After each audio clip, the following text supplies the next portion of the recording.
Welcome, traveler, to my realm of nightmares. Tonight, I have a special treat for you. The introduction is done by none other than Serifen, the Midnight Bard. Take it away. Hello there. My name is Serifen, the Midnight Bard, and I travel from place to place, seeking the strange, the bizarre, and the unexplained. Nature is the perfect dichotomy. On one hand, nature is an image of beauty and order, where circles of life follow seasons, cycles, and delicate balances. On the other hand, it is a world without rhyme or reason, where chaos and savagery are king. The strong rule their domain, but may be stricken down at any moment by the teeth or claws of a rival. For every show of beauty and majesty, there is an equal and opposite display of fury and aggression. So it is with all things, even those that lurk in darkness. In the dead of night, where darkness obscures the dealings of the most dangerous, even those at the top of the food chain must beware. Those that do not might find themselves stained by dead man's blood.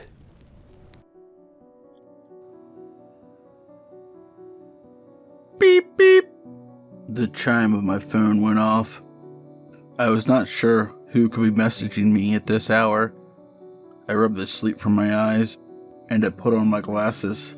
I am as good as blind without them. Unlocking the phone and opening the message. Very clear, Oliver, was all that it read. I got up and dressed quickly. I quickly replied, "We will meet in 30 minutes, under the South Bridge. Come alone. I'll know if you're not." Getting my keys and gun, I left. Meeting scum like this guy is never fun, but it must be done. Of course this guy would not come alone, and I knew it, so I texted my partner Jeremy. He was about 20 years younger than I am. He was a former sniper for the military. When I needed multiple hostiles subdued, he was my man.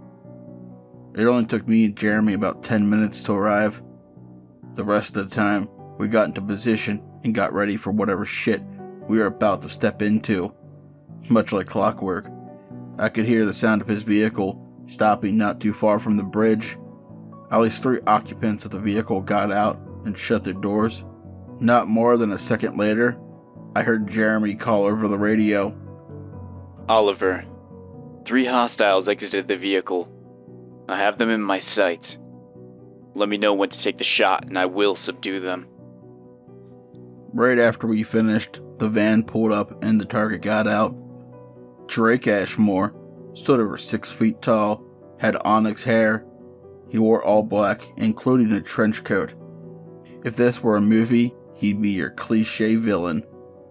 But this was real life, and in reality, he was far more dangerous. Drake got out of the van and practically floated over to me. His footfall was so smooth and quiet, you would have sworn he was floating. "I am here, Drake. What the hell could not have waited until tomorrow night? We were supposed to meet." I sneered at him. My heart was thudding loudly in my chest. I knew the situation I found myself in was a dangerous one. One misstep from me could get us both killed. "Oliver, you don't think I don't know who you work for. I was not about to meet you on your terms and give you time to prepare the ambush. I let you choose the place we meet because all of our information shows this would be the spot. I have come ready for you." After he finished, I heard the footsteps behind me. I rolled out of the way and set off my flashbang. This was my signal for Jeremy to take his shot. Like clockwork, I heard 3 loud bangs and 3 bodies hit the ground. I stood up and brushed myself off. While Drake was still blinded, I ran over to him, pulling out the syringe and injected him with its contents. He screamed and fell unconscious. I quickly removed the ropes and bound all 4 men after injecting the 3 that Jeremy had incapacitated. We tossed them into my van and left the area. What was the threat level for this job? It was a tier 2 job, but taking into account that he brought backup, that knocks it up to a tier 3, so the payday should be nice. Don't worry, our normal deal is in place, my old friend, 70-30. Without you, I would be long dead. We drove for hours in silence, until we hit the warehouse. Inside were the men that hired us for this job. He pulled in, and I was greeted by an elderly man in a very nice suit. Do you have what we asked you to acquire for us? The old man asked, as his security detail patted me down for any weapons. After they were finished, I looked at him and smiled at him. I got him and so much more. I called out to Jeremy and told him to open the back door. I took the elderly man, who I'll just call K, to the back and showed him that I not only had Drake, but his whole crew. K looked at me, wide-eyed, and said, This will make this show that much better. Well, in light of the amazing work, I think a bonus is in order. What do you say, 10K apiece? Sound fair? That is on top of what we're paying you for Drake, of course. I looked at him and then at my partner. Yeah, that sounds fair to us. Same bank as always. Also, I hope this earns us an invite to tonight's show. I would not want to miss this scum getting what they deserve. Yes, of course, my friend. As always, I will send you the invite with your payment. The old man waved a dismissive hand at me. Well, it's been a pleasure as always, gentlemen, but I must be getting off. I have a busy night of planning before tomorrow. He tipped his hat at us. He got into his limo and drove off. Jeremy and myself got back into our vehicle. I dropped him off at his car and I drove home. By the time I got home, the sun had already started to rise. I headed back to my bed. Tomorrow will be a long day, and I needed to be well rested. I fell back into a deep sleep to be woken by my alarm. It felt like only minutes had passed. However, a quick look at my clock told me that several hours had passed by. I grabbed my phone and called Jeremy. Oliver, what's up, man? He asked. From the sound of it, he had just woke up as well. Hey, you coming over for tonight's show? If so, I will treat us to dinner. I knew the second I offered to get us dinner, he would be more than happy to take me up on the offer. Hell yeah, man. I will be over in 30 minutes. I would have come over without the dinner invite, but no take backsies. He finished with a chuckle and abruptly ended the call. I laughed to myself and made a quick call. After a few rings, a gruff man answered. Hello? What can I get you? He asked. Hi, yes. I need to order 2 number 6 meals, and I want it fresh. None of that day-old shit you give most of your customers. If it's still warm when you get here, there's a huge tip in it for you. While I waited on our food, I decided to grab a quick shower while I waited. Shortly after I finished my shower, I heard 3 raps at my door. I opened the door. In my doorway stood a portly man with my food. I smiled and looked at him. Well, this is definitely as fresh as it gets, I said, smiling and very pleased with the quality of food. After giving him a large tip, I took my meal into the kitchen. Shortly after, Jeremy strolled in. Anyone else just letting themselves into my house would have pissed me off. Oliver, where are you? He yelled. I'm in the kitchen. Food is in here. I could hear Jeremy walking towards the kitchen. His eyes lit up the the second he saw dinner. Tied to a chair was a woman, blonde, wearing glasses. While she was not fat, she was not all skin and bones, just the way Jeremy liked them. How did you get a human? We're only supposed to feed on blood bags, Oliver. He said, both worried and excited at the same time. The meal to come was something Jeremy wanted badly. Oh, come on, buddy. You know we have an organization in place for this kind of thing. Besides, with the money Kay gave us today, we earned the real thing. Not that shit they force us to eat. Well, it's showtime.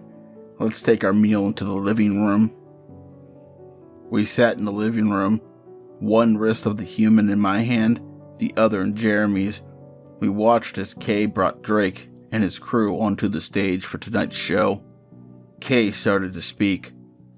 Tonight, my lovely viewers, we have not only one, but 4 vampires. So let's start the show. If you have a method of torture you want to see, you know the deal. Donations take priority, and then we will consider viewer suggestions after. Looks like we got our first donation from Sunlight666. He says, torture him using sunlight. Well, that's a little noisy, but it's a good one. Kay looked at one of his henchmen, and they pressed a button.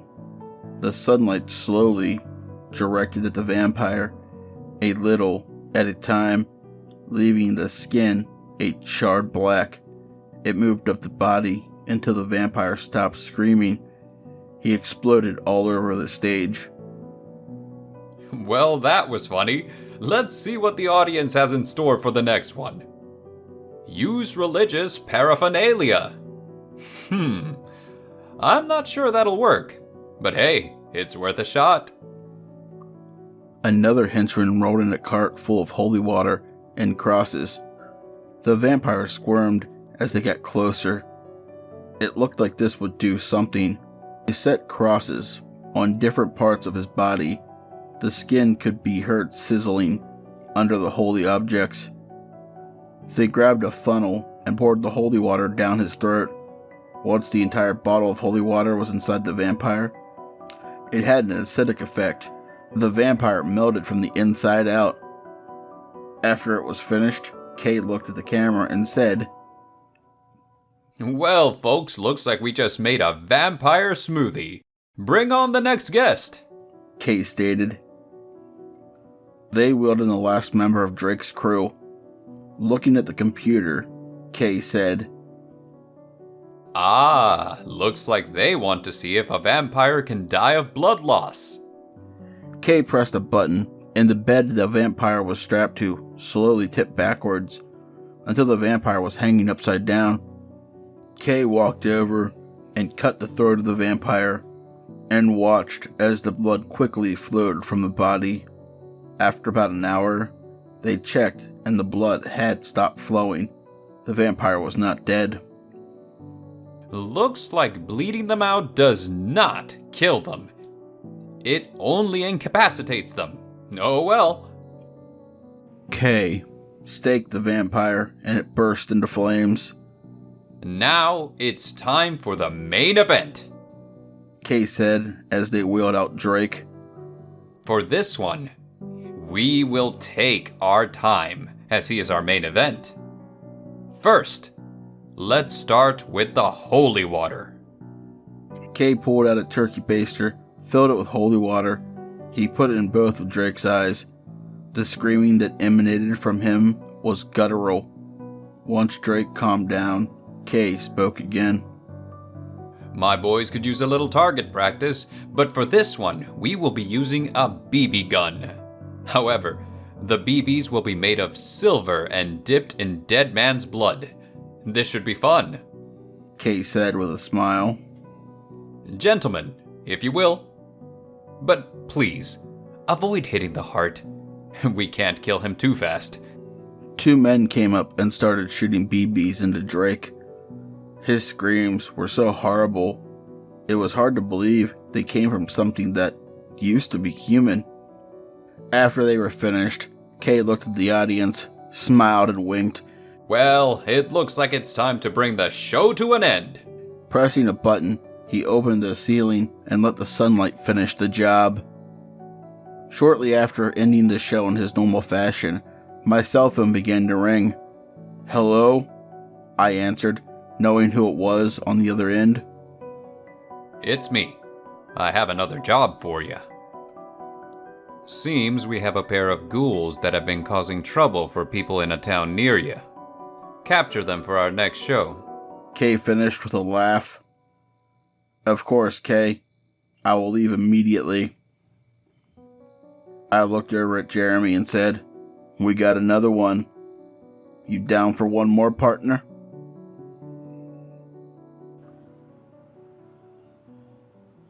Tonight's story is written by me and is titled Dead Man's Blood. Please check out both my guests, Serifen, the Midnight Bard, and Possessed Radio. The links will be in the description below. Both are great friends and talented narrators. If you enjoy this story, chances are you will enjoy the content over on their channels. Also, I now have merch.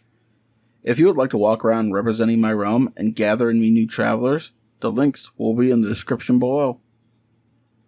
As always, I want to say a special thank you to my lovely Patreons. 242 Reads, Rando Calrissian, Pam, Silver Threads, Serifen, the Midnight Bard, Creepy Clown Girl, Mia Mina, Philia Noctis, and Hair-Raising Narratives. If you would like to join these lovely travelers by the light of my fire, you can do so by becoming a Patreon. The support is always appreciated, but never expected. And as always, travelers, once you step into my realm, there's no stepping out.